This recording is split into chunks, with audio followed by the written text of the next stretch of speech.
Good morning. I'm Michael Brad Bayless, founder of Bayless Healthcare. In our didactic session for this week, we have Dr. Thomas DeShawn, who will be talking to us about family checkup, basically counseling the family as a unit and the value of bringing that information into your therapeutic process. We hope that you will enjoy this most informative session from Dr. Thomas DeShawn. Well, thank you. I'm happy to be here. I actually just moved to Phoenix a year ago from Oregon, and I joined the ASU faculty, and I'm just really getting to know the area and the agencies, and I like to collaborate with community agencies. So this is really an opportunity for me to get to know you all and try to potentially collaborate in the future. I'm going to be talking about a model for working with families, a family therapy model we call the family checkup. And I'm going to first describe it, provide an overview, a rationale for why would we approach family work this way? What's the science behind it? What are the pragmatics? I also want to talk a bit about our efforts to take this type of model and implement it in community settings. So, describe how we do that, how we train, how we provide support to therapists that are using this model. And then, last but not least, I want to review some of the findings. We've done several studies on this approach and looked at outcomes for kids and families starting from early childhood through adolescence. And for some of you, this might be a bit boring. I'm not sure if you like research or not, but I think it's important to take a look at the research to see what extent it's backed up. So sometimes I start at the beginning with research, and I discover I just lose everything.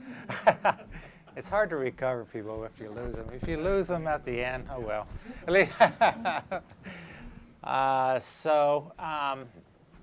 First, I want to give you kind of an empirical overview. And there's two areas of science that are relevant, in my mind, to the work we do as child and family therapists. One is the literature on intervention techniques that work. And the other is what are the factors that lead to kids having the kinds of issues that we tend to see clinically? Where does it come from? Is it genetic? Is it environmental? And I think most of us agree that genetic variables account for very little of the actual outcomes for kids. But these are the types of questions people ask. For you all, I understand that a lot of your cases are child and family cases, and I'm guessing in most clinics, and I ran a clinic for about 10 years, I'd say 75% of our cases there was some issue around behavior problems or problem behavior as the primary driving concern. And then those other cases where there was some other type of mental health problem, it also tended to relate to other behaviors that were problematic, like an adolescent with schizophrenia maybe doing some things to provoke peers inadvertently due to his disorder and all that. So, and parents trying to get help to understand how to manage a lifelong serious clinical issue. So for the problem behavior part, we've done a lot of work, we meaning the big we, not me, but the field. Over the last 30 years, there's probably been about 100 longitudinal studies that looked at kids when they're young, and then they study them every year, and they follow them up to adolescence. And so what do those studies show us? They show us that by the time a young person is an adolescent and they're involved in more serious types of crime or problem behavior, or drug use or sexual behavior, that just didn't come out of nowhere, that there were signs of those processes and dynamics that emerge sometimes as early as early childhood. It often starts with just garden variety problems of kids having poor self-regulation, maybe being a bit defiant. It's fairly normal for a 2 to 3 year old, 4-year-old. Any of you who've had kids to be somewhat non-compliant. Well, if that isn't dealt with in some reasonable way, that can grow. And by the time childhood comes around, a child may show up to school and be non-compliant with a teacher. Teachers don't seem to be very patient with that often, and two things can happen. There could be more conflict between teachers and students, or kids get marginalized more and more over time. They get marginalized, they get put in special classrooms or quote-unquote special classrooms, and they don't get high-quality instruction, and peer groups, the kids in the class start to ignore them, and then gradually they become their own group, to the point where in that own group they start to learn new behaviors, stealing, lying, those types of things. And then they potentially can start to form their own group right around early adolescence. And I've been studying this for a long time, and I've always felt that when kids form their own groups, it's really a healthy part of human behavior. This is what humans do when they're marginalized. They form their own groups, and those groups take on properties that the majority culture has already. So that's not a sign of pathology by any means, but it can have some negative offshoots for kids especially. And those can include learning other types of problem behaviors, and could include picking up more serious behaviors. And you mentioned gunshot wounds, or violence, serious drug use, selling, that kind of thing. Now, along the path, and people call this the cascade model. And the cascade model isn't a positive model; it's a negative model. It's this like a stream kind of. Kids are going down, and by the time they reach the final station, they've accumulated quite a few issues that are sometimes challenging to deal with clinically.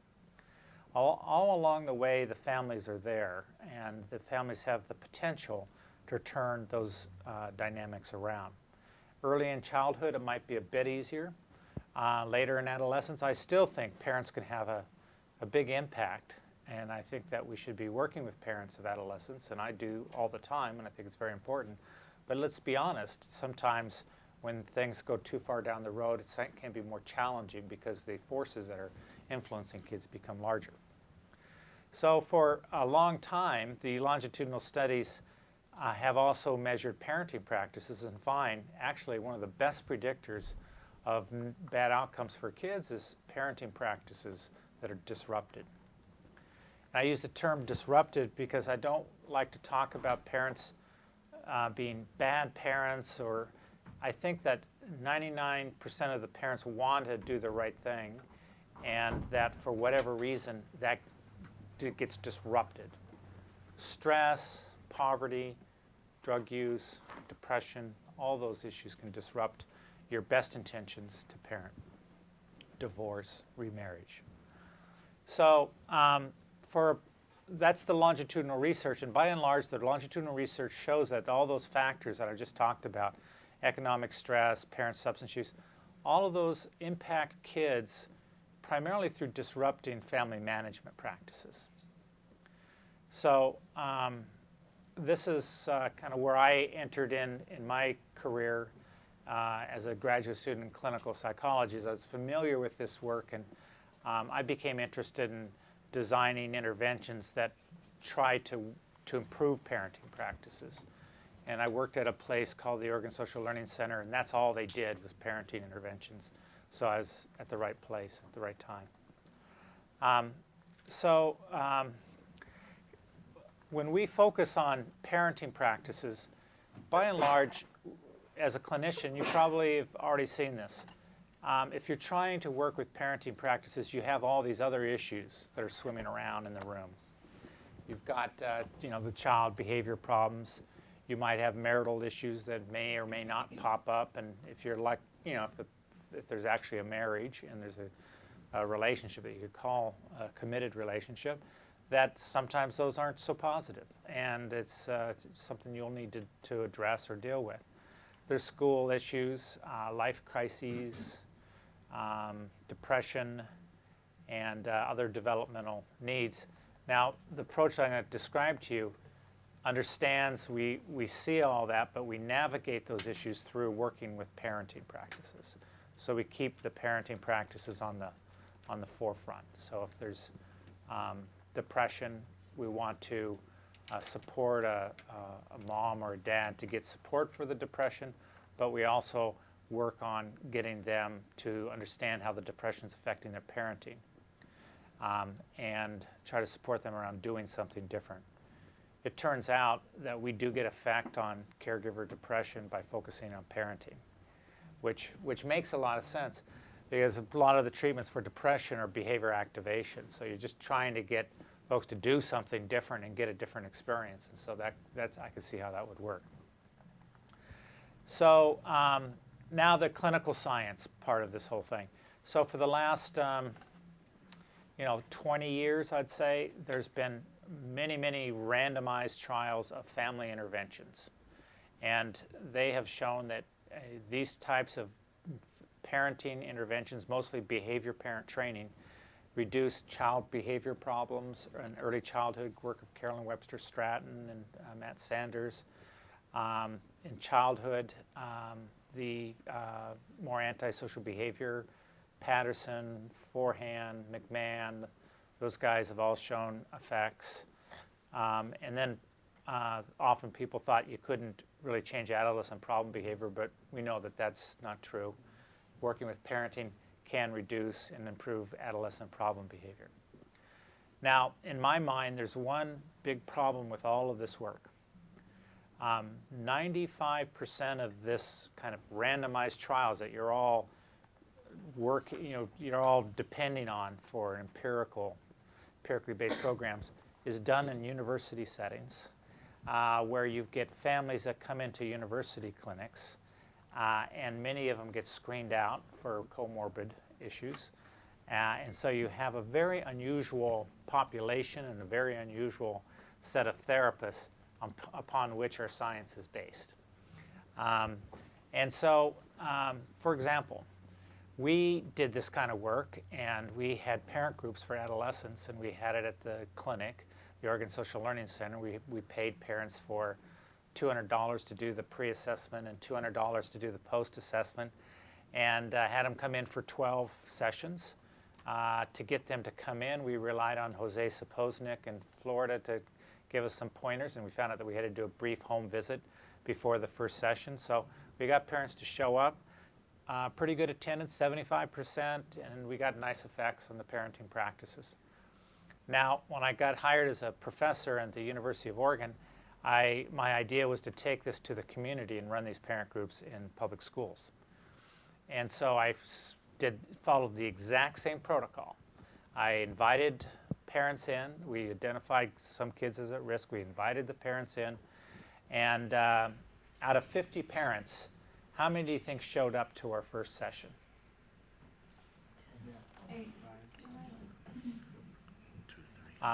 2.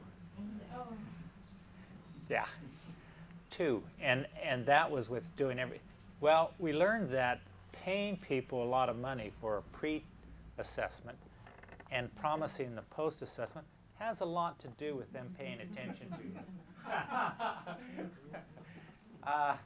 And we began to wonder, maybe some of our techniques would not really make a big difference if we implemented them in the community. Maybe a lot of parents wouldn't come.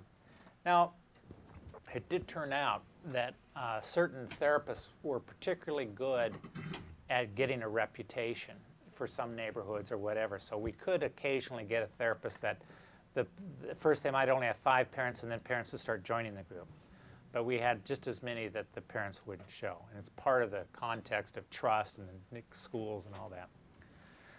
But so part of this literature made me realize that we needed some other tools. And that's where the family checkup came in. And the major concept that underlies what we need is I think, the stages of change model.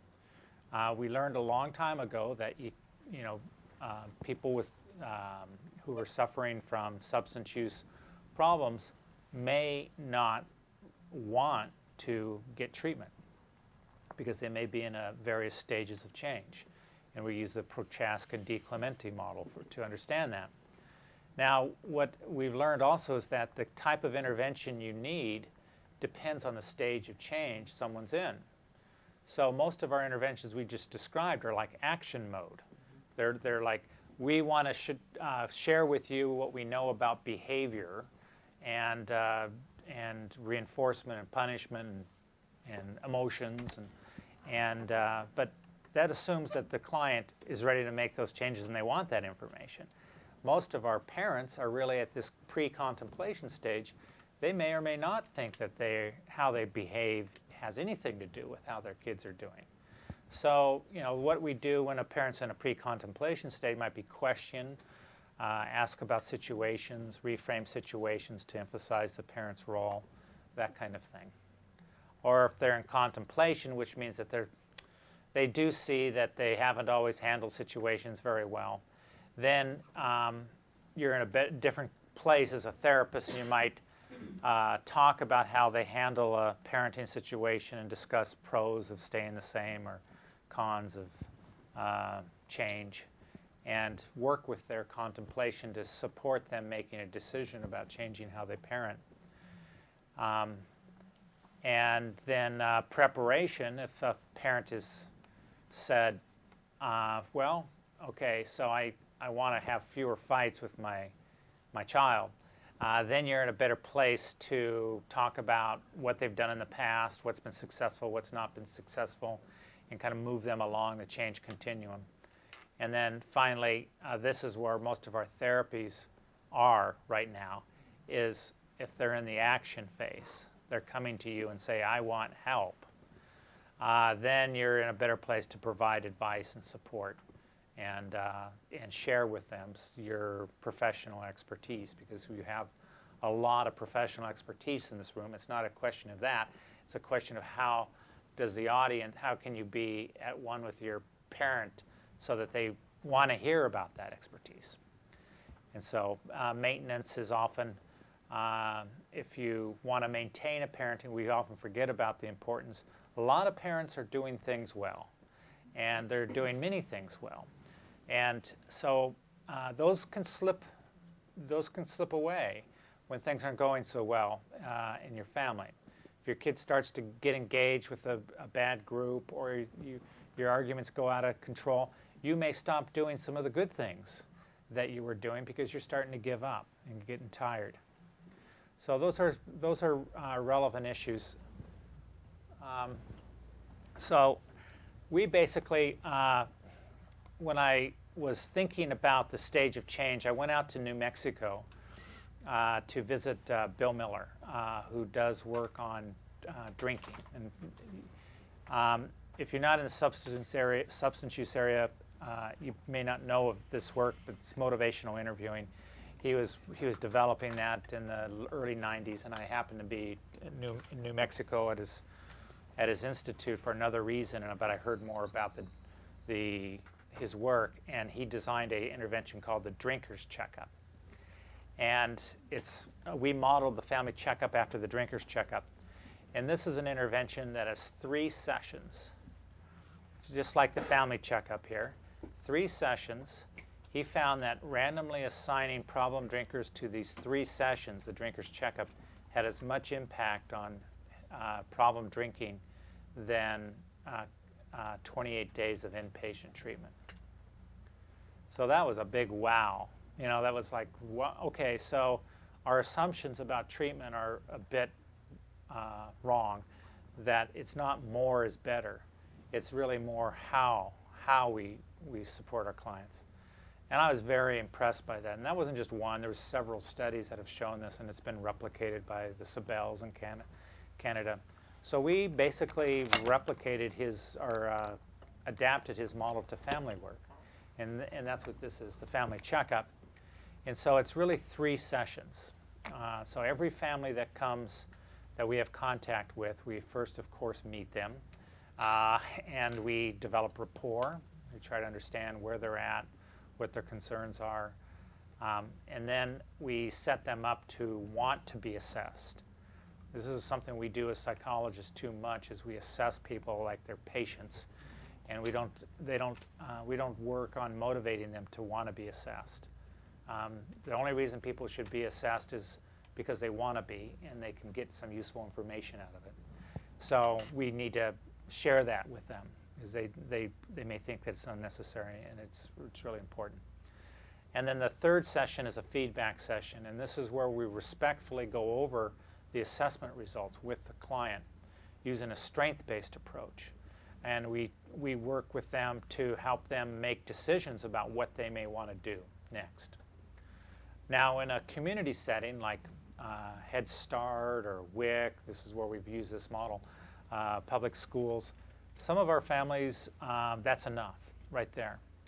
But some really want or benefit from some more sessions.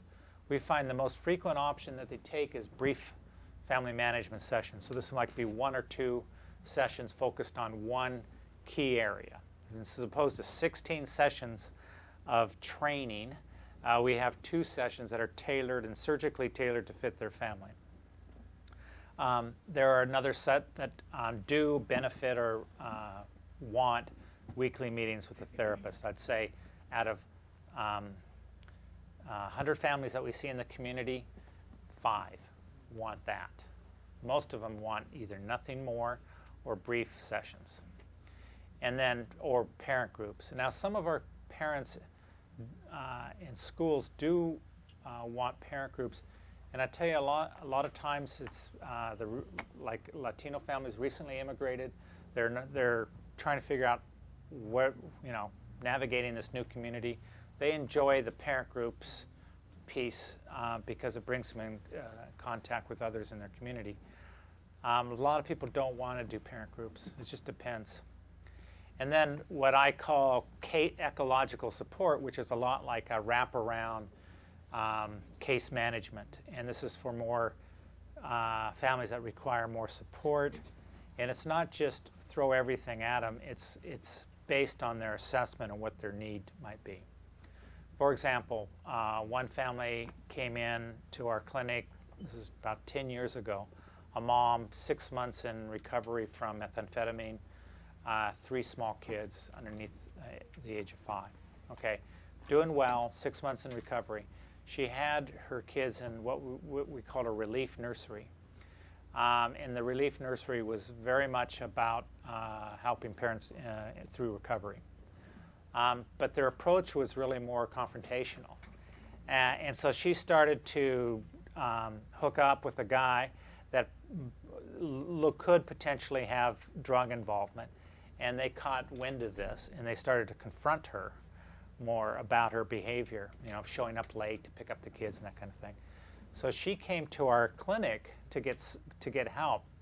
And we thought with the idea that if she was getting help at our clinic, they would take the heat off her and she wouldn't have to do the relief nursery anymore.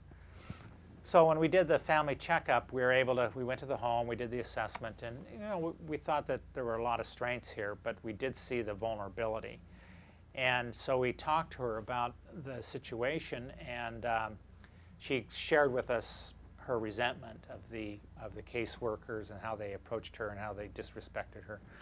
So our intervention was basically to meet with the relief nursery and her to get a better relationship and kind of advocate for her in that context. So if that makes sense, it's a bit brief, but that was basically, our intervention was to get her back hooked up into the relief nursery and to try to make that a more supportive environment so that she would be able to stick there, because we thought, I don't know if recovery from meth is a long process, and 6 months is not going to be enough. So that gives you kind of a rough overview of how the family checkup fits in. The whole idea is that it's assessment driven.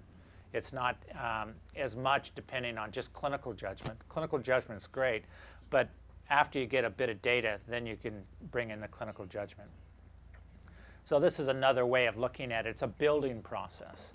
So you've had the initial interview. That's the first step in the rapport. You start to conceptualize your case. You do an assessment, and then you go towards build towards feedback. The feedback is a pretty key session, and it's, I think, the one that the therapists are most nervous about when they're giving feedback. when they first do this model, because it feels like a lot could go wrong. It's actually the family is most instrumental in that session, but it's important to feed them information in a way that they can get it and understand. So that's the overview of the model. I'm just monitoring my time, because once I start talking about this stuff, I can lose track of time. So that's an overview, and now I'm just going to go through the kind of let you know what we do at each step. But before I do that, maybe stop and ask, give you an opportunity to ask some questions. Yes? Wondering about the follow-up. Once they're through all the services, was there a 6-month follow-up or the measurement of effectiveness? Well, when we work, this I have to qualify it. When we work in a community mental health setting, there does not tend to be. It's only because the families tend to use the service and then leave. When we set this up in a public school, we go back every year and do another family checkup. So we've got a sample of 730 kids that we gave yearly family checkups all the way from 2 to 10. And quite a bond develops between the therapist and the parents, because you can review about some of the issues that came up last year and how things are going or changing over the years. So it's designed in a way that's a health maintenance model, so that, yes, you would have periodic boosters or maintenance. Yeah. I just learned so much about community mental health, and this is the world you all live in, and I don't know what it's like here, but in Oregon, hardly any funds for community mental health. And so the therapists are struggling with paperwork and having a hard time seeing the same family for many sessions. In fact, the clinics we were working in, they didn't have time for group supervision. They couldn't talk about their cases because there was no billing for that, and they were really struggling economically. So that's one setting. So any other comments or questions? How many of you use assessments in your work? Do you? Interesting is, I'm a real strong believer in motivational and in stage of change there. You really training clinical supervision. I'm not sure why I never thought of calling it two-family and family. Yeah. I just haven't. Yeah. And it's such an obvious application. It's making me kind of rethink some things right now. Well, we found that we were in the same place, and especially you probably do this anyway, because I think most, folks who are effective working with families are able to look at the strengths of the family. Otherwise, you can't build rapport. They get it, that you think they're not, if you don't see anything positive about them, the family picks it up at some point, I think. So I think all of us kind of go to that place. But when you really make it explicit in a feedback process, boy, does it put a jolt of electricity in the therapeutic relationship. The families really respond to that.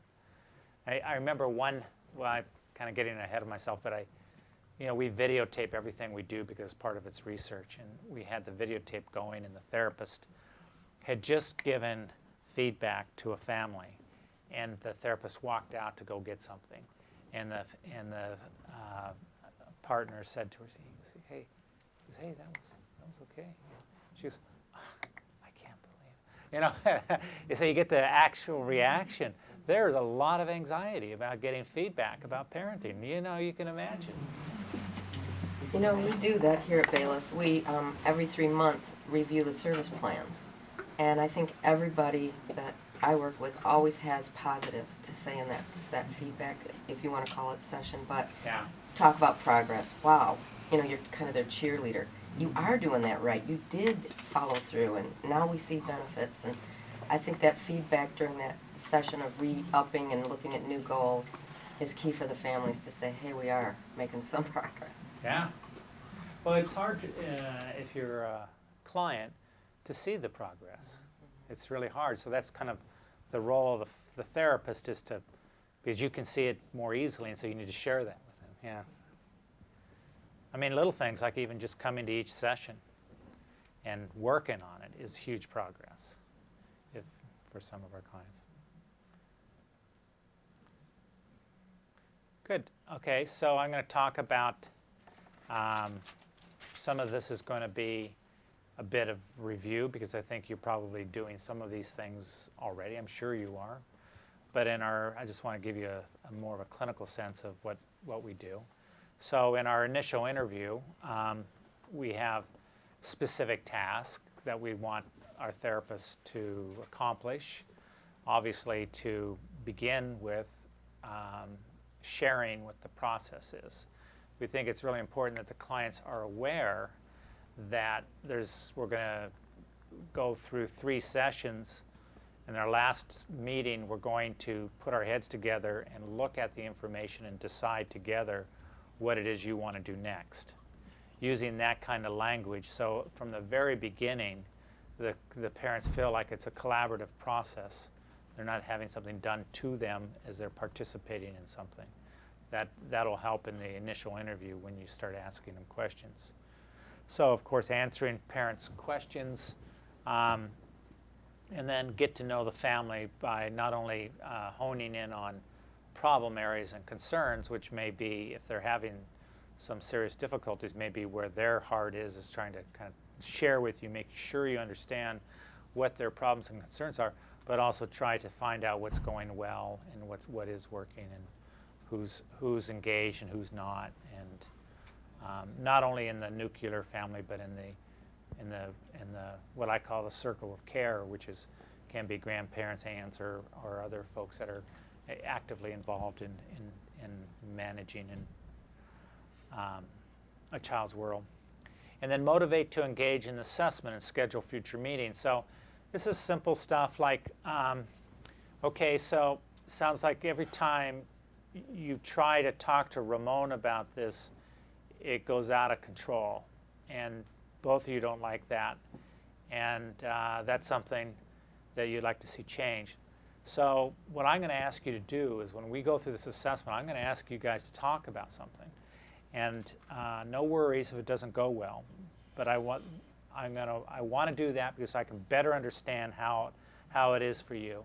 And then when I look at that, you and I are going to put our heads together and decide what to do next. So that's why the assessment fits into what they need. It's not like, well, here at the clinic we always do assessments, okay? So you tailor that as much as possible. And I'll talk about the assessment in a second. But I sometimes throw in tasks. We do videotape observations, so I'll throw in a task that is just related to what they're concerned about. So these are MI skills, and you probably know all these. These are kind of what I think are probably standard clinical skills now, wouldn't you say? All of you are trained up in expressing empathy, developing discrepancies. You know what I mean by that? Where they say one thing, but they are also suggesting another with their behavior, and reflecting that back. Rolling with resistance, so not, especially at the beginning, not confronting like Dr. Phil does. He selects his clients pretty carefully. But, saving that for down the road when they might be more ready to hear some feedback from you. But rolling with resistance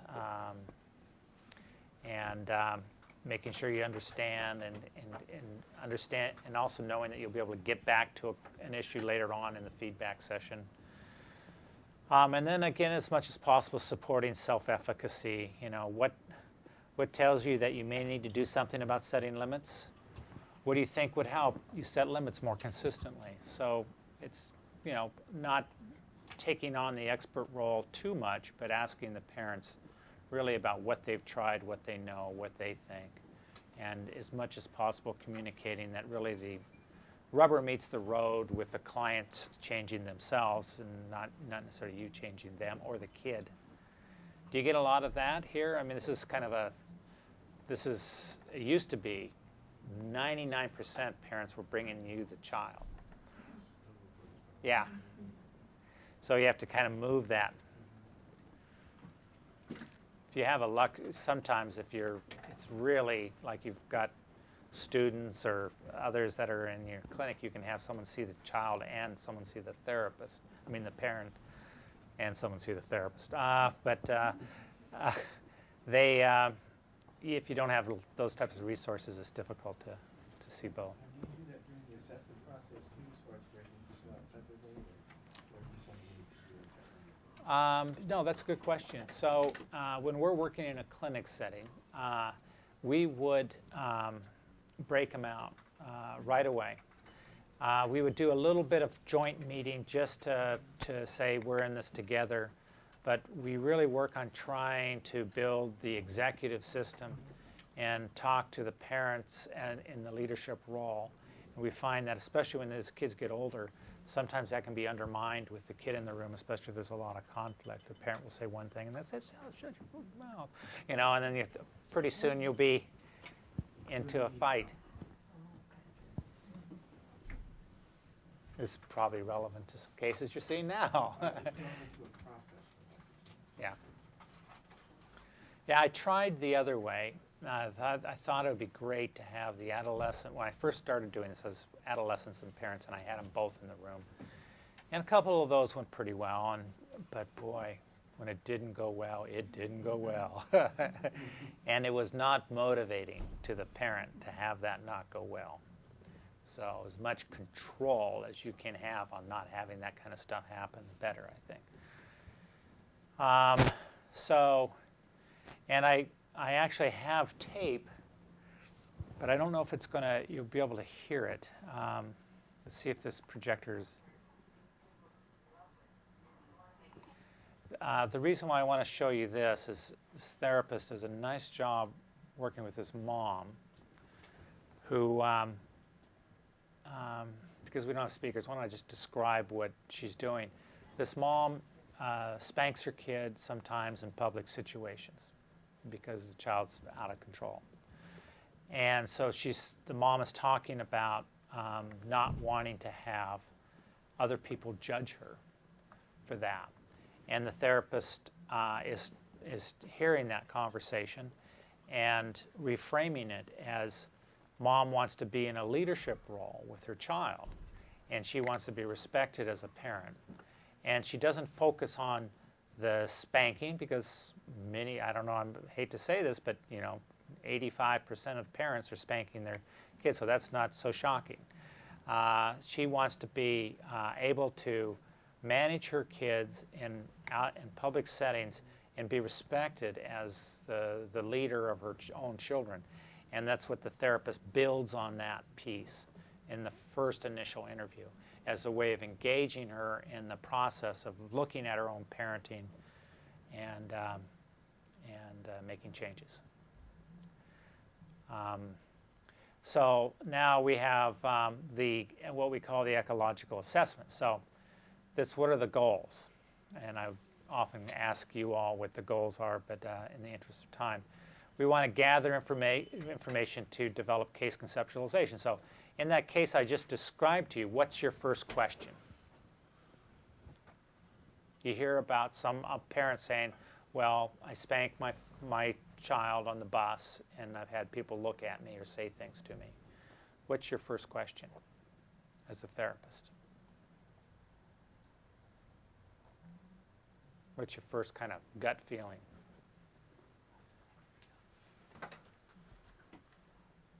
It's okay, there's no wrong answer. We had that talk about you no longer students here. You're clinicians with clinical facts. So. I always think, did it help? Does it make a difference? Mm-hmm. If you're doing it every day, are you getting a better outcome? Mm-hmm. So there's the functional, that's a good question.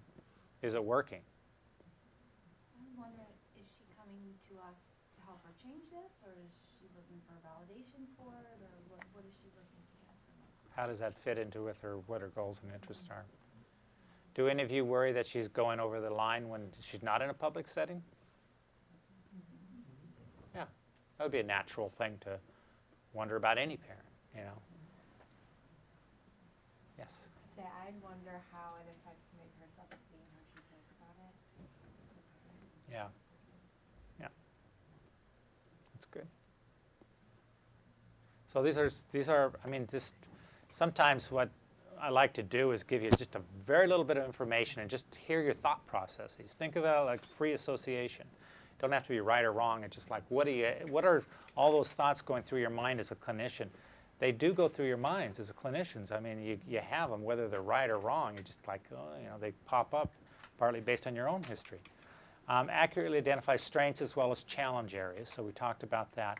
Keep family engaged in the family checkup process. So you don't want to give them some task that's going to like turn them off to you. I've done this. I set up a parent to do something on videotape that was way beyond what they could do, and they're like, "What do you make me do this for?" I was all zealous, and as a graduate student, I was like, "Oh, let's see," and so I just didn't.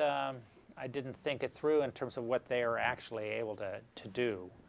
Reduce intervention time by identifying specific needs. Now, this is very true. Once you do a great assessment, you can identify a marital problem in the second session as opposed to 9 sessions down the road, which is a lot better because you can get it up front. Collect information across multiple contexts. So if a mom is saying, "I'm having trouble with him at home," and the teacher says, "Hey, we don't have a problem whatsoever," you got a whole different case. Then the mom says, "Well, I don't really have a problem with him," and the teacher's like, "This kid is like climbing out the windows." So this is what we do for our assessment battery, and it looks like a lot. We call it ecological because we try to get some sampling of the kids' adjustment across different situations. Now, when we first started this, we had took 3 hours to get all this data. We've got it down now to an hour. We've got a web-based support system. So the videotape and the parent ratings and all of that is just 1 hour because we were working with community mental health agencies, and they said we can only bill for an hour of assessment. So we pared it all down. So we can do this in an hour, but we get the parent's report. If it's an older child, we get the child's report, and then we get a brief teacher rating. It's like 6 items. You can call them up and get 6 items, and teachers can tell you in 6 questions, more or less, the child's either depressed at school or acting out, and if they're doing their schoolwork. It's pretty basic. And then we directly observe. So the videotape observation task. And so we have different observation tasks for different ages. And this particular session here, I was going to show you, it's a 3-year-old, and we basically, for our young children, the best thing to do is bring a toys, have them play with them, and have the parents have the child pick the toys up and put them into the basket. It's universal. New toys, kids don't want to pick them up. And so this particular mother-child dyad, this boy, when mom asked him to pick him up, proceeded to say, "Do you mind if I use the words, the swear words? Just, 'Fuck you, you bitch.'" And he proceeded to say that repeatedly over 3 to 4 minutes. And he did pick up the toys, but he marched around saying, "Fuck you, you bitch." And she kind of nervously smiled. "Please pick up the toys. Please pick up the toys." And he was like mocking someone else. So there's obviously she's a single mom, but there's another man in the house who's teaching this young boy, some behaviors that are troubling. That task is very useful for this family because we learned 2 things. One is that this mom can get the boy to pick up the toys. She is able to function in a way that makes a lot of sense. We also get the sense that there's something else going on in her life that's affecting this kid, and we also understand that we may want to reflect with her about this child's behavior, show the videotape with her, and ask her to just talk about what it's like for her to have him talk to her that way as an important initial step in that intervention.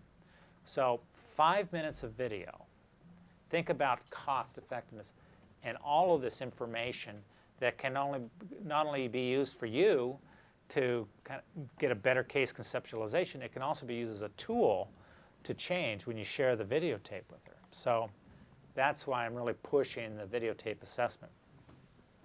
I have another session here, which you can't see very well, but this is a case I saw a long time ago when I was just a young man. And this was a step-parent family, and this boy, about 15, probably would have been diagnosed as ADHD, and these parents managed him through all this time. So they didn't believe in medication, and so they really did a super job managing him, and he's quite impulsive. So that's a strength. But now 15, and the natural things that are going to happen with a 15-year-old are going 100 times faster for him. He's getting involved and starting to use substances, and his grades are getting even worse, and blah, blah, blah. And so one of the dynamics that emerged in this is a monitoring task. This is something we use for adolescents. So we ask the youth, talk about a time in the last month that you were with friends. Talk about who you were with, what you were doing, and where you were. Talk about a time when you were with friends with no adults around. And parents, we don't say, we'd like you to listen, and then when he's finished, feel free to ask him any questions, that you'd like to clarify. And you get this kid who the only time he was with friends without adults was he took a bus to go get a soda pop at the mall and buy something, and they were gone for about an hour and a half. This is a 15-year-old. And then another case, seen at the same time, a 13-year-old girl who looks like she's 19, spent the night. She went to Skate World. It was supposed to be an all-night party. Well, they left at 3 o'clock in a car with a bunch of other older guys, and they went to another place, and they went here. So 2 different worlds. And guess who's going to be going in the fast lane very quickly? The young lady who's basically left to be in the community on her own. So their strength was monitoring. Their weakness was the stepdad was highly, highly critical. So when this boy started talking about his little independent journey, Dad couldn't do anything but focus in on him buying a soda pop, because he had made some rules about the soda pop, and so he was super negative about the soda pop, and they got into a big thing about the soda pop. And I know you're thinking, well, why would anyone? But that was what was happening, is that this stepdad was so concerned and worried about the kid, he was just focusing on the wrong things. And as he became more critical, Mom would when he's away, kind of lessen up the restrictions. So they were starting to work against each other, and that's what we call,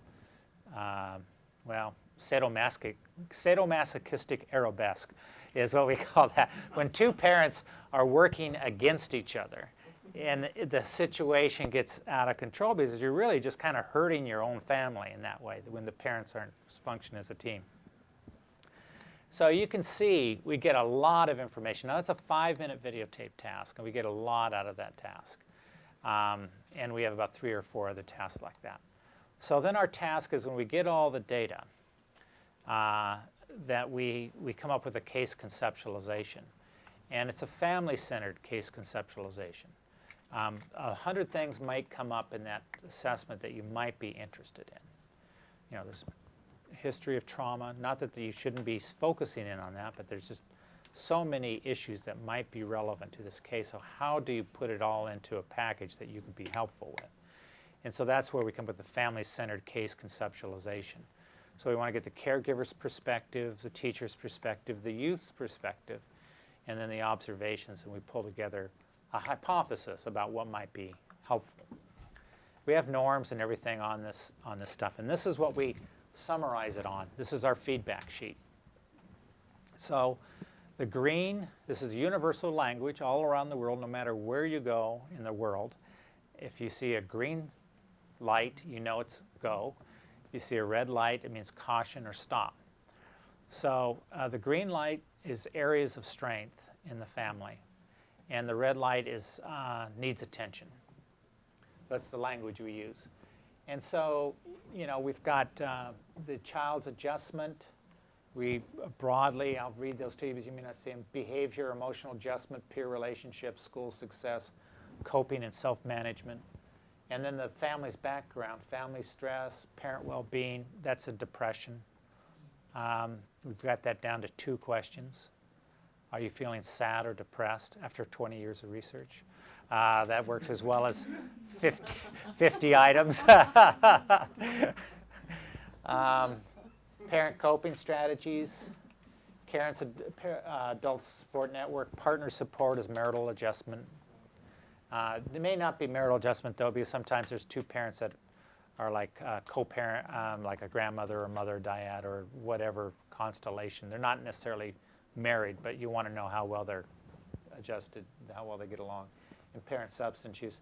And then we end on the family management: relationship quality, positive parenting, monitoring, setting limits, problem solving, communication.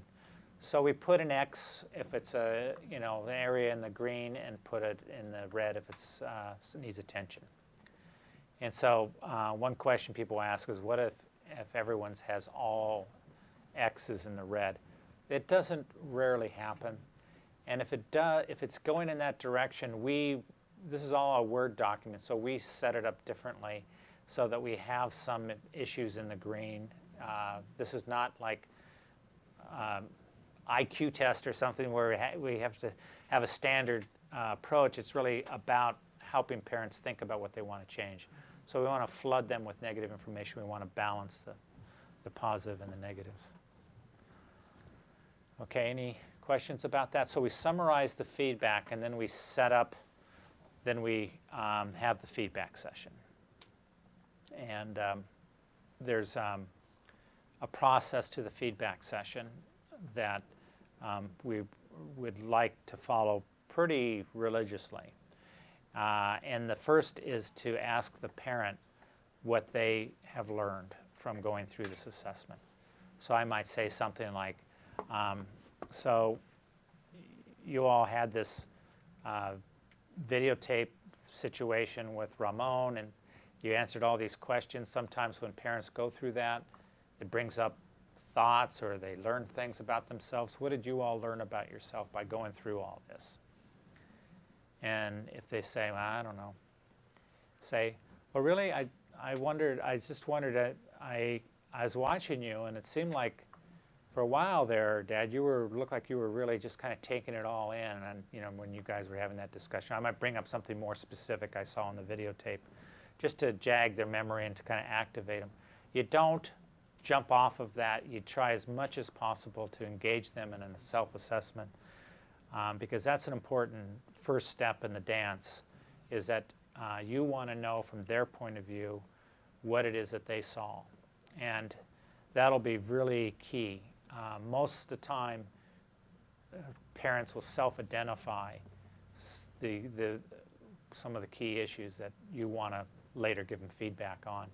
And it's so different to give feedback to someone who's already said, yeah, I noticed that we don't work together when we're talking to them, that we seem to be fighting against each other just as much as fighting with him. Something like that. I mean, that's pretty sophisticated. Then, yeah, okay, so I noticed some of that too, and I want to get back to that. I see what you're saying. And I want to get back to that a little bit later. What I'm going to do now is I'm going to go over this information. I've got this form, and what I've done is I've studied everything, your questions and the videotape, and I put it on this just so that you guys I can share with you what we've learned. And I want to go through each of these areas and show you what we've learned, but then stop and ask you if it fits with your experience. And sometimes I have 2 pieces of paper, so I just show them one part of the profile. So I might just show them the top and go over that, and then go down and show them the second, and then end on the family piece. And then go through the feedback. Often, I'd say it's if you can get a clip of videotape to 5-minute video. It's the same thing you learn from the tape, they will learn. So a 2 to 5 minute clip of tape. And what we try to do, if possible, is you show a section where they've done something that you would like to see them do more of. So, and like that mom with the 3-year-old who's swearing at her the whole time. There's a point where she says, he comes over and he slams the toy in the box and looks at her and she goes, "Good job putting it in the box." And so that's like 30 seconds, Say, this we thought was really really helpful and thought something we'd like to see you do more. So that's and then we might show a clip where she didn't do that or that there was this other swearing going on. And so a balanced perspective, strength in an area of growth. Really strategic, really important.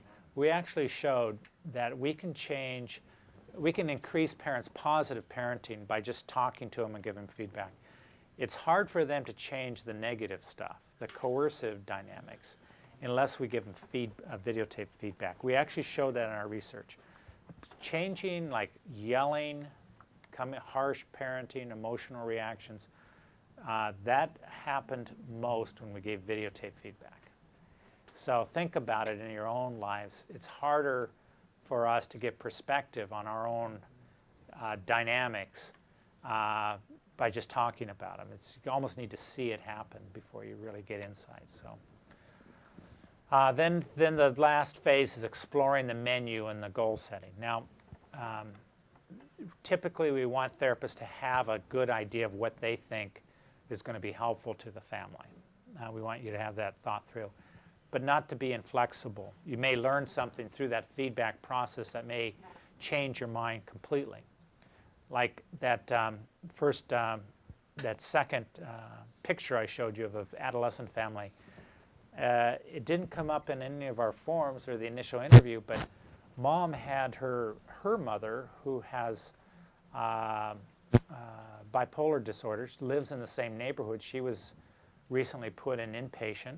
She had an episode. This is in the last month. And the dad's father was dying of cancer. And so this is a family that's highly stressed. And that I didn't get that until we did the feedback session. So that's going to affect how we're thinking about or conceptualizing the case and the kinds of services that they might benefit from. So we have to be flexible, like always, and then change our minds about goals or menu. Any questions? I know it's probably helpful if you actually see the sessions, but that's for our longer workshop. Part 2, yeah. We have the whole website that has the family checkup on it, and then you can actually go through and see each technique displayed with fictional families, real families that we take in the scripts and then get actors to act out. Okay, I think I just showed that feedback session. So I mentioned videotape enhances the outcomes, and I mentioned that we like to do this especially to show parenting strengths. Now this is we actually have a form, so we want to be very concrete, so we generate specific goals with the family, what it is that they would like to see, and then we translate those to specific services. Those are, like I mentioned, brief family therapy, weekly. Do you want to meet every week, every other week? Sometimes from our families, we just do telephone check-ins, that kind of thing. And then we have a follow-up curriculum. This is the Everyday Parenting, and it's that 12-session parent group where we've got that down to 12 sessions. And we take each session out as a module. They're on 3 domains: improving parents' positive behavior support. So it's the techniques, the skills that parents can use to be better at being positive. If you've ever had kids or you work with kids, you do realize that it's not as easy as it sounds. And there are some actual tricks or of the trade that can be helpful to parents that you may know and can share. Same thing with limit setting. Limit setting can be real challenging, and we emphasize what we call a sane approach to limit setting, which is small consequences are better than large consequences. Avoid punishing the parent. So parents who say, okay, you came home, for every 5 minutes you're late, I am going to ground you for 2 weeks.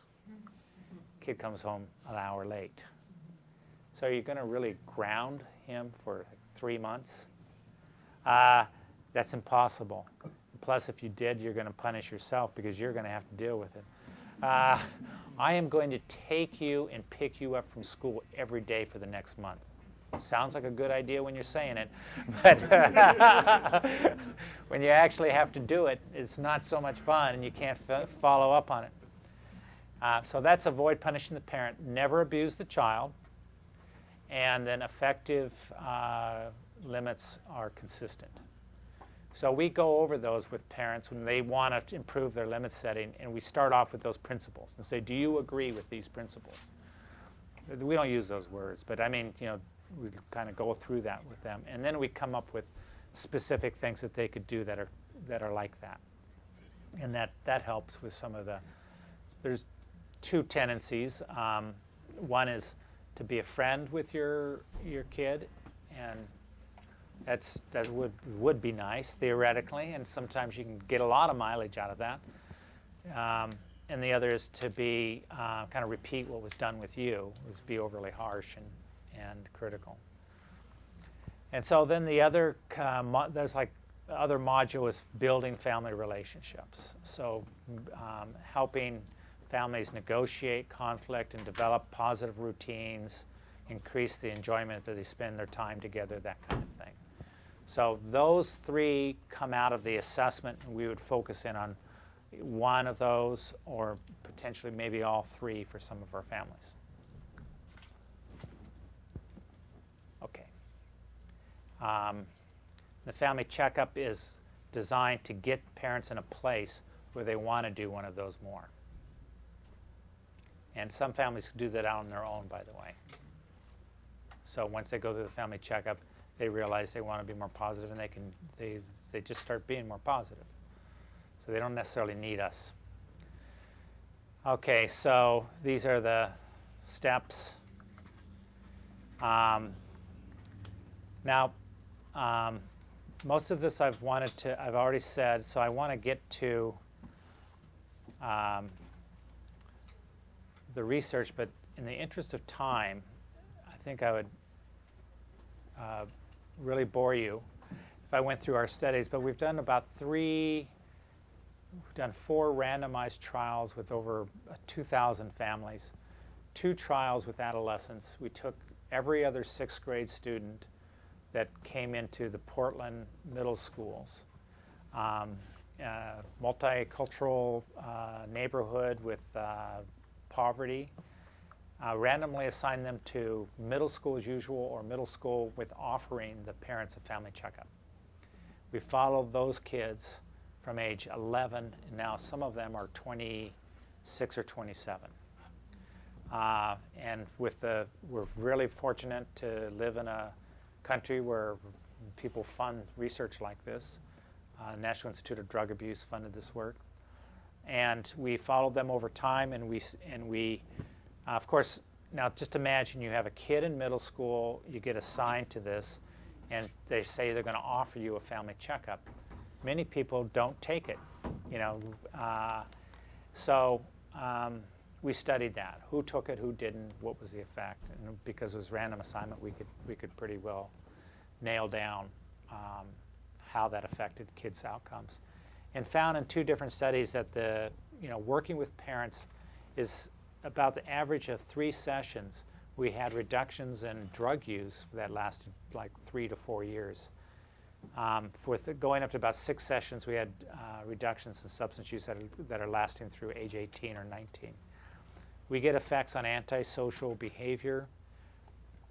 The surprising thing is we get effects on depression, kids' depression. We show that those effects were mediated by changes in parenting practices, observed parenting practices. Now, what didn't this change? It didn't change violence. So kids that went on to assault or rob or even murder people by the time they were young adults weren't affected by the intervention. That didn't have an effect on later violence. And we're trying to think out why. And we think that those are the families that we would like to have engaged more, but they didn't engage. So we seem to have been very good in the public school setting at engaging families of moderate risk. The low-risk families were the ones who said they didn't want the family checkup. The folks that were single parents and or kids were starting to get involved with peers and had enough had enough resources to say yes, they're the ones who tended to make the larger changes. So that's the adolescent sample. The early childhood sample, we have changes in observed parenting over like 5 years. Parents increase their positive behavior support. They're reducing their coercive interactions. And we're getting effects on teacher ratings of oppositional, defiant. We're getting changes in kids' comorbid, so they're less depressed or anxious if they went through the family checkup. That's a summary of the kinds of findings that we have right now. So now when we train, now we're interested in training, or I guess the issue is collaborating with agencies to use the family checkup in the agency. And we're developing a process for doing that.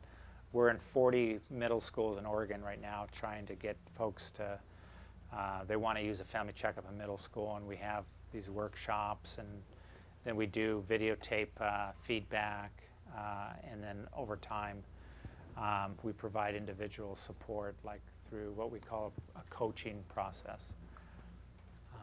And that's, we have a measure of fidelity where we look at therapists with their clients, and we rate them on the coach, which is a rating system. It's whether the therapist is conceptually on track. So if you're, the client is a child that has pretty severe problems, academic and behavior problems at school, and you're spending your sessions working on some other issue, then you're a bit off with this model. You should be focusing, we should be able to see in the session the relationship between what you're talking about and what the kid needs. And then some of these other are going to be behaviors that you all are conscious of, I'm sure, as therapists. Being observant and responsive to the client's needs. So if you are all prepared to talk about limit setting and your family comes in and they've got a crisis, if you just barrel on through and talk about limit setting, you're not being responsive to the family's needs. You've got to backtrack and get with them where they're at, and then if you can, this issue might weave into it, but if not, you're going to have to deal with whatever they're coming in with and join with them in a way that they will eventually come back to that. So being responsive, or if they are resistant to some aspect of the work, you listen and you try to explore that so that you better understand and you improve your relationship rather than have this. This is a big problem with some of the behavioral stuff, is we tend to teach our clients, and then they don't want to come back again because they don't feel heard. Actively structure sessions. So the other extreme is don't come to sessions completely unready, that you have some sense of how you're going to navigate, and you're prepared and you have the tools you need. And then when it does come, the C is carefully teaching and providing corrective feedback. When that time does come, you're sensitive and you provide feedback in a way that the client can hear, using language that the client can get, and being sensitive, not doing too much teaching. And then finally, hope and motivation. So is your session generating hope and motivation, or is it dampening hope and motivation? And so we're trying to rate therapists on that. And I found that we did this, instituted the coach stuff midstream with a bunch of therapists from different sites. And there was at first this reaction to being observed and rated as therapists. You could understand. But after a while, people felt like this was really helpful for them, because everyone wants to be more effective working with families, and it's a supportive process, just like the family checkup. So they liked having their sessions rated, and they liked the feedback process. But it's much easier if you kind of walk into it knowing that that's what's happening. So I feel like I've kind of speed talked to you guys for almost exactly an hour and 15 minutes without a chance to have you ask me any questions. But in a few minutes, do you have any questions or comments?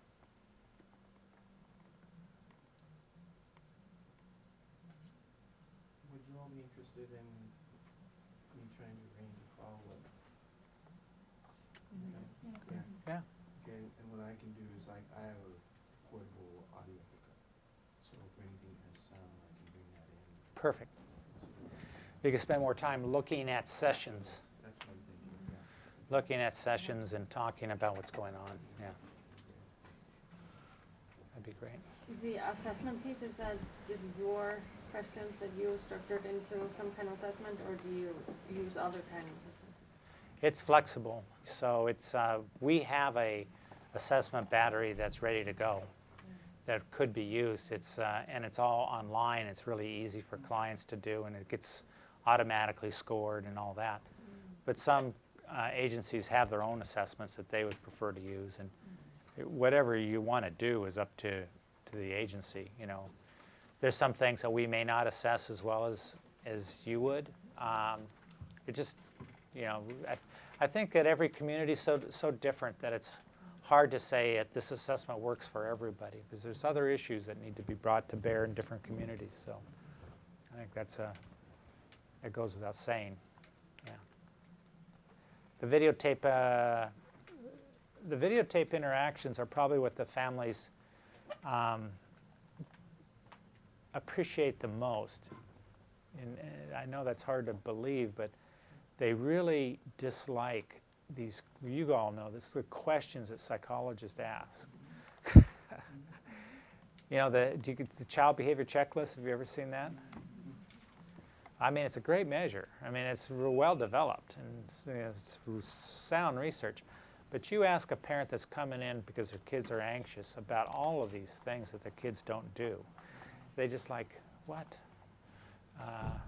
Then it's too many questions. So they don't like, and then the literacy issue, you know, just having too many questions that are of a certain language and culture, just it's obnoxious for some families. So we've tried to simplify all that, but it's always a work in progress.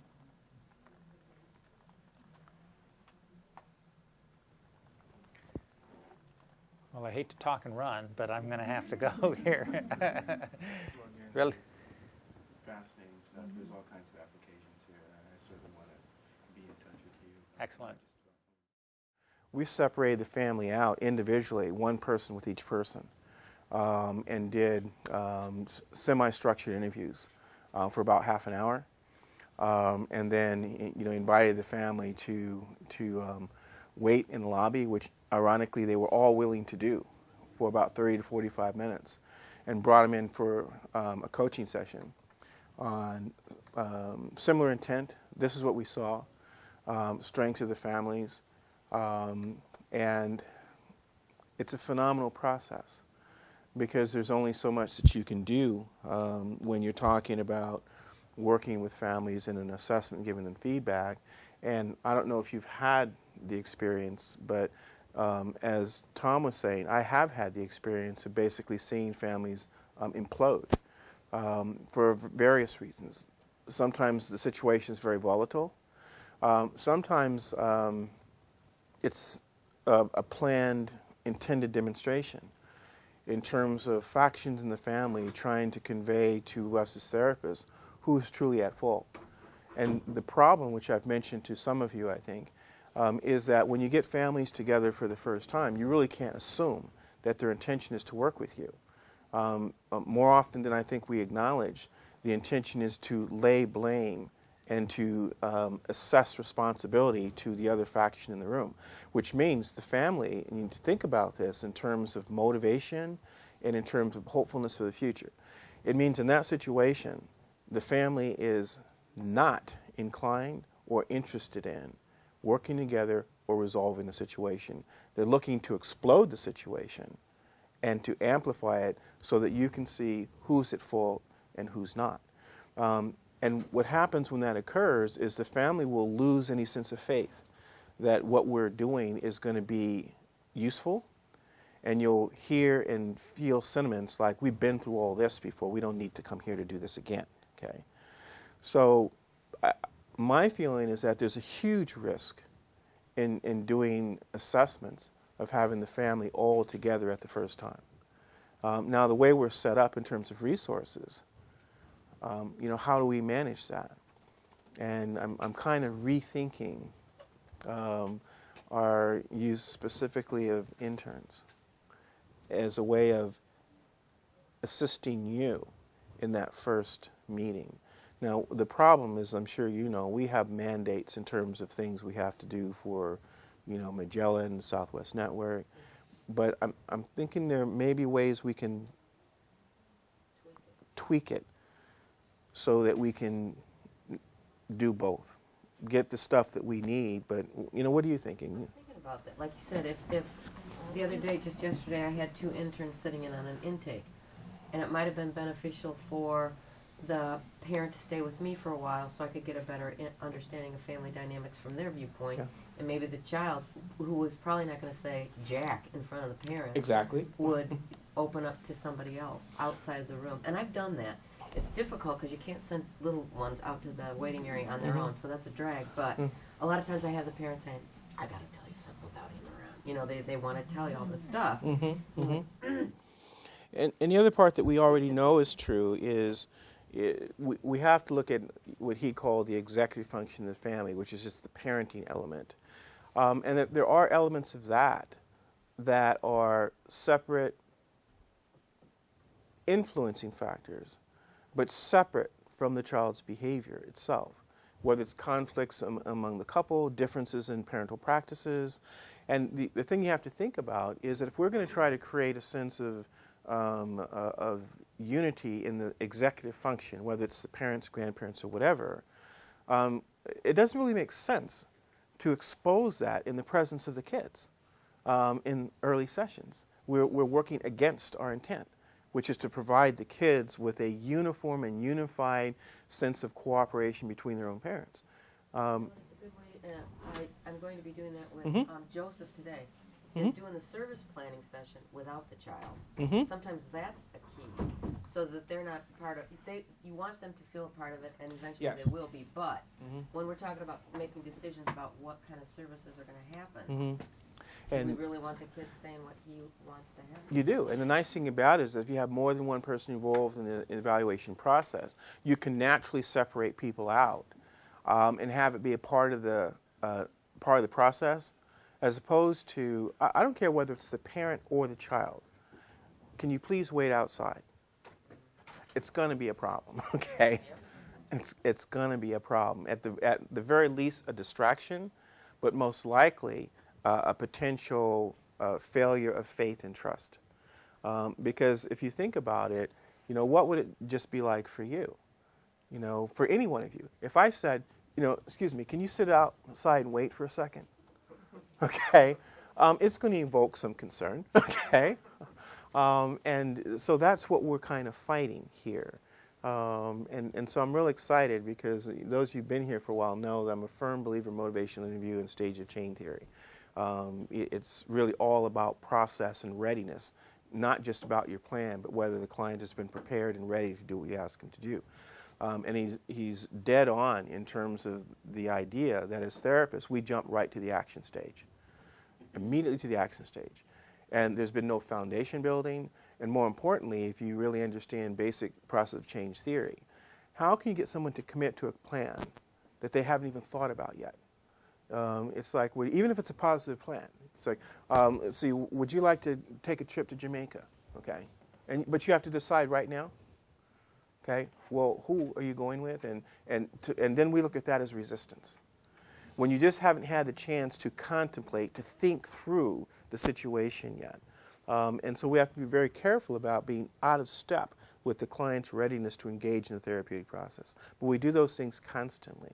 And part of it, we're kind of set up for that because you have to have your goals, objectives, and that sort of thing. But like you said, I think there are ways we can look at tweaking this. Another thing I think about is with the parents that come in, and a lot of them do, fix that kid. And you're like, man, you screwed him up for 10 years. You're going to help me. You don't say that, but that's your thought. It is also, I talked to him about how, I think of triangulation. You got the stepdad, you got the child, and fix the kid, he's up here. Well, why is he up here? He had to even that out because something tipped this way, and so he popped up, and now it's him. Let's think about the dynamic. Well, and here's another dilemma, too, that you experience in that situation or in residential care. Okay. Let's say it's generally not going to happen. But let's just say, for the sake of argument, that in that first session, that you come up with something that can fix the kid. Okay. Now, you're the parent. What are the implications? I suck. How stupid am I that I've been raising this kid for fill in the blank years, 6, 8, 9, 12 years, and you as a person looked at this in 20, 30 minutes and figured it out. Okay? Now, the problem with that is it doesn't end there. If you're a parent, what are the possibilities of where it could go from there? Think for a second. If you've been involved in residential treatment, you see it all the time. Yes. I become invested in this not working. Because if it does work, clearly I'm the problem. So I'm invested in if not sabotaging, although that's a possibility too, okay, not fully investing in a conscious or unconscious way, okay, because I don't want to be implicated, okay. And even if it works, I can be dismissive of it. Well, yeah, for now, but just wait, okay?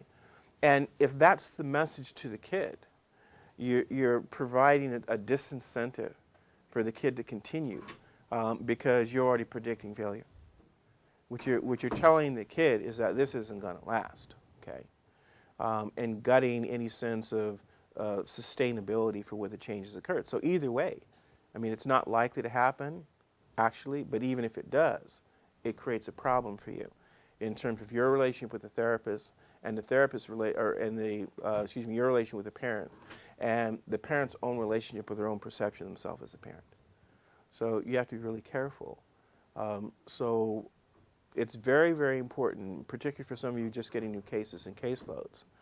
You're going to be tempted to try to solve it in the first 15 minutes, okay?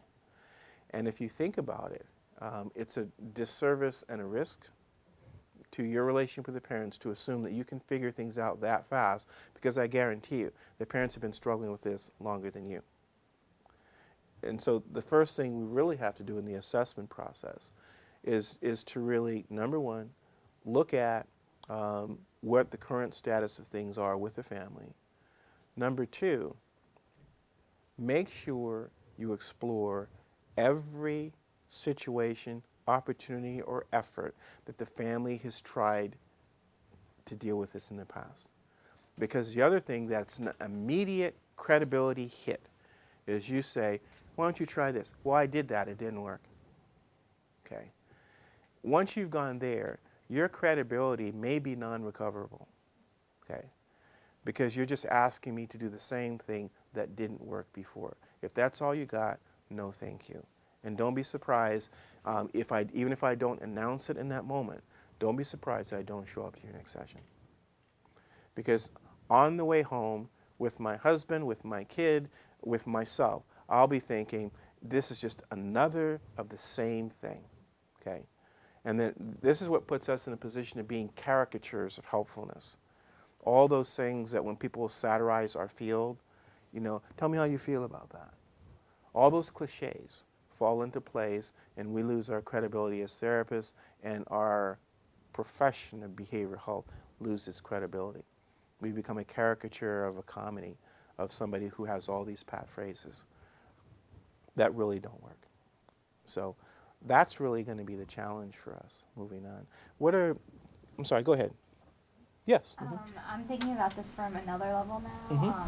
I had experience before the Christmas break about, you know, how like the whole auditing and how the billing comes into play with this. Because obviously we, in an ideal world, you know, we do these parenting skills, we really put all this change into the family. But I'm thinking in terms of, let's say, our billing and our writing of clinical notes that, you know, we all using the correct words, we're doing the right practices. What I've learned recently is a lot of times during practice, we're not supposed to be doing parenting skills. We're supposed to be focusing on emotion and feelings and coping skills. And sometimes I'm having a hard time balancing all that. The key is balance, okay? What is true, and there's some specific cases where it's the exception, that's particularly true with BHTs, behavioral health therapists, where it's the opposite. You're supposed to be doing parenting, not supposed to be doing therapy. Now, the idea that you can draw that line is pretty presumptuous, because what you're still talking about, you're not just teaching a skill, even if you're doing parenting skills. You're also teaching parents to self-observe their practices. The key of therapy of any kind is self-observation to allow the possibility of new choices, new options. Even if it's a skill, it involves a shift in who you are and how you see yourself. So how can you say that's not therapeutic and not therapy? Okay. On the other hand, if you're doing therapeutic work, which is designed specifically to change one's view of oneself in the world, change how you are in the world in a more general way, obviously that's going to involve changes in practices and developing new skills. So the notion that those really separate out are really pretty silly. So it's important that you not buy into that and realize that there's a balance to be found here. What are you teaching? And certainly we can document that if you're a BHT and you're doing parent skills training. Okay? But you're still going to need to do the work with the family, child and parent, to get them to see the meaning of the change and the relevance of the change in terms of their concept of themselves as a parent, and equally importantly, their concept of themselves as a son or a daughter. Because those things they have some assumptions, implicit beliefs about. What does it mean for your child, 7 to 18 or to 22 for that matter? What does it mean that they're the son of their parents? Because you're counting on that meaning something, including just the willingness and belief in deferring to limit setting. If the child doesn't believe that, then why would they do it? So you have to understand we're also talking about that child's concept of what it is to be a son or a daughter. You can't, it's unavoidable. You have to do that. So what we're talking about is still therapeutic observation of self with the possibility of new and alternative ways of approaching the world. So you can't separate those two out. I know where Pamela's coming from, though. I know exactly what she's talking about, because everybody here is going to be a case manager and a therapist. Right. That's what you're going to do. Dual roles. I think. I don't know. Yes, you're right. But anywho, Okay. so if you got to think about the billing, you know, that's part of what we do. So if you're just doing certain things that are case management, then you use that form. Right. So how do you tease out when you're doing parenting, like Pamela is saying? So it might as well try it. I don't think I can, but as best we can today, figure out how we're going to do that. But I think when I'm teaching parenting skills, like you said, about how that their conception, their feelings about it. Exactly. There we go again. Exactly. How do you feel about that? But if you include those things in your notes, where you're saying things about parent feels more self-efficacy, or however you want to say Exactly. it. But if it's more therapeutic, it's an individual or family session. Exactly. If it's more like set up a behavioral chart, put it on the fridge, they're going to try it. That would be more case management in my opinion. But so when you're writing the note, kind of have it going towards something that is therapeutic. And yeah, and the most How I important think thing, about which, it, I guess. well, how you think about it is exactly why you're heading the intake and student supervision, okay? Because you're a good person to be mentoring around that, okay? Billington has always been an issue. Billing will always be an issue because it brings into the same room two entirely different cultures, okay? And that's a challenge. But what we have to look at, it's like what we're doing in terms of case notes is like a bicultural kit, okay? It's the synthesis of the two that is neither one or the other. So it's important that when you're practicing your art as therapists, that you're aware of the logistics of case management, therapy, and billing, because that's the food for the child you call therapy. And if you don't feed that child, okay, then the child's not going to eat, okay? Meaning if we don't set up billing practices, you can't do this wonderful thing called therapy. So it's important to respect that. By the same token, we are not going to, we're going to practice with integrity. We're not going to write or bill things that we're not doing, okay? That's not going to happen, okay? That's why it's important to make that decision, because what happens on paper is what really should be occurring. And that's just a standard that we're going to believe in, that we are going to have integrity between what you write and what you do. We're not going to write stuff just for billing purposes. That's illegal and unethical. So the goal is to make sure what you're doing as therapists is relevant to the presenting problems that you're faced with, that you come up with strategies to think through how you want to attack those problems, and that there's integrity with what you do and what you report, because somebody is going to read that later and may depend on it as a foundation for continuing work. So it needs to be accurate, and it needs to be consistent with what's actually going on with the individual and or family. So that becomes an important thing. But it is a balancing act. And I think what you described is a good tipping point to consider. There are gray areas clearly, but I think those are two good discerning points to look at, because you're going to do both, working with families, with adults too, for that matter, sometimes. Okay, so what are your thoughts about what you heard? Well, let me back for a second. Are you all familiar, and more so those you just starting, are you familiar with stages of change theory and motivational interviewing? Okay, so good. Okay, so now think about the application of that when it comes to family work. Is your family, well, general clients too, are the people in the room in front of you ready to do what it is you're trying to get done? Have they been really prepared and ready to work? Or do you need to go backwards to get them to contemplate, to think about what's being asked, what the challenge is in front of them?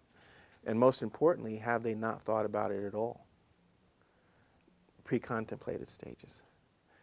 What we want to do always, whether it's families, whether it's CFTs, whether it's an individual, is make sure before you start to work that there has been thinking brought to bear on the situation, and a chance to think it through, to see the relevance of what you're doing, so you can assess whether or not your client is committed to what it is that you're trying to get them to engage in. Do they understand, and does it make sense to them?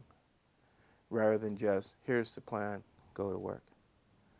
That your relationship will be the key to your work. I was talking to, she's not here, one of our current practicum students who's joined us last year, and she said something that made me feel like we're doing a good job. In the midst of a case that she was struggling with, very difficult, very challenging case, okay, which many of ours are, okay, she came to the conclusion when I asked her my paraphrase of what are you learning, that I've learned that I can't just rely on theory and technique for me to move my therapy forward. I came in focusing on content of what I do. I'm learning that it's the process, okay? And that the process applies to all the content areas. If you saw the diagram Tom put up, please burn that into your memory. Because there's a tendency for families to be overwhelmed and therapists to get distracted by, well, problems at school, or problems at home, or problems with finance, problems over here, okay? And maybe the problem is how the person approaches all those situations in exactly the same way that's ineffective. Number one. Number two, don't be surprised that you discover over the course of this year, or have discovered, or will be discovering, that how the person approaches their therapy will be very indicative of how they misapproach their lives too. Not prioritizing, not being planful, not organizing, not following through, okay? That, and it's important, as this particular trainee discovered, that you bring that into the room. That not only am I noticing this, I notice in your relationship with me, when this happens, you shut down and you often don't come to the next session almost hoping I forgot what we talked about. And this is the person that has avoidance strategies, doesn't want to be involved in the therapy initially. See my kid at school, I'm okay. And ironically, the father has never been talked about. Another area of avoidance. You would have thought, and I did, that she was a single parent. But as it turned out, she's not. The father just doesn't get talked about. So think about this too when you're doing your family work. The people that the family person, child, is complaining about is probably the one that's safe to complain about. Listen and look for who's not being talked about, because maybe that relationship is too fragile or too explosive to expose. And everybody tiptoes around. What to talk about is easy. What the person's not talking about and what that is a little tougher to figure out. What to say in therapy is something that any amateur can do. What not to say or when to say it, that's something professionals think about. Just because it's in your head doesn't mean it's time to say it. Stages of change. And what happens if you're not careful is you'll say it in order to support your own belief and need to know it. You'll say it because you want to stun and amaze your client with the insight. Okay. You'll say it because you want to prove that you know what's going on. Okay. Only say it if the time is right and if you have a plan for what to do with it. Otherwise, it will come back to bite you in one way or another. So, for those of you just starting out, please slow down. Please slow down and give your clients enough time and you time to form a familiarity and a relationship that will allow you to move forward effectively and actually more quickly. Otherwise, you just go like this. A lot of stuff, drama, chaos, but in actual fact, no progress. Okay. So, the inclination will be to go too fast. Okay. So slow down and give yourself time. Okay. Give the relationship time to settle. And always, always, always explore previous efforts to address this and or other problems. Because the clients will tell you what worked. Oh, we did this and this was really helpful. And they'll tell you what didn't work. We did this and it just didn't work. Okay? I tried this or they asked me to do this and I just didn't do it. So now keep in mind, it's not about throwing previous therapists or therapies or agencies under the bus. It's simply understanding that even with a great therapist at a great agency, okay, that sometimes the timing just wasn't right. So it's not like, well, oh, that person or that agency. Sometimes what other people did, the hit that they took, allowed you to do the fine work that you're doing right now. Okay. Other thoughts about family work? It can be very imposing. Anybody not done family therapy before? Okay. Okay. It can be very imposing, right? It's imposing enough with one person. Okay. So it can be very imposing, but it can also be very exciting.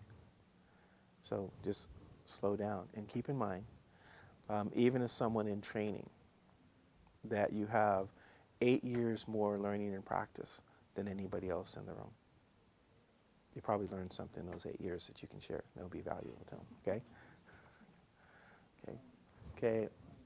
Anybody got a time check for me? Let's see. 25. Okay, 20. Okay, well then we'll call it quits here. What I'm going to do is you can count on the fact that Tom will be back. Okay, that's a given.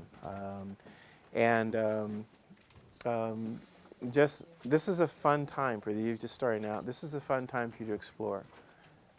You have great supervisors in Sarah and Marion, and take advantage of each other as well. And I'm actually thinking I may